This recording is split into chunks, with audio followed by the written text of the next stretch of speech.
میں کہنا چاہوں گا کہ پیغمبر کا ہاتھ معصوم ہے، غلطی نہیں کرتا۔ آپ کا کیا خیال ہے؟ غلطی کرتے نہیں کرتا۔ نبی کا ہاتھ مقدس ہے، غلطی نہیں کرتا۔ نبی کا ہاتھ معصوم ہے، خیانت نہیں کرتا۔ نبی کا ہاتھ معصوم ہے، کسی غیر محرم سے نہیں اٹھتا۔ نبی کا ہاتھ معصوم ہے، کسی سے زیادتی نہیں کرتا۔ نبی کا ہاتھ معصوم ہے، کسی کو غلط عہدے کا سرٹیفکیٹ لکھ کے نہیں دے سکتا۔ نبی کا ہاتھ معصوم ہے، کسی کے ناجائز قتل کا پروانہ نہیں لکھ سکتا۔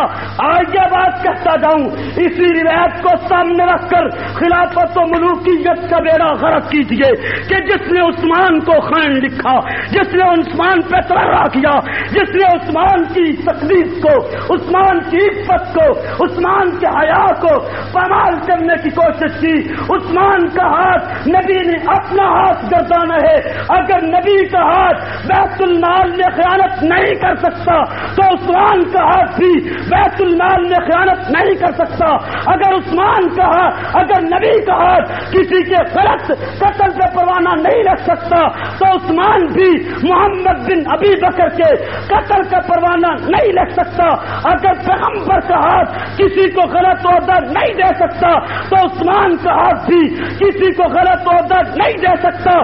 جس کتاب نے عثمان پہ یہ الزام لگائے اس کی تحریر غلط، اس کا لفظ غلط، اس کا حرف غلط، اس کا مصنف غلط، وہ قلم غلط، وہ سیاہی غلط، وہ چھاپا غلط۔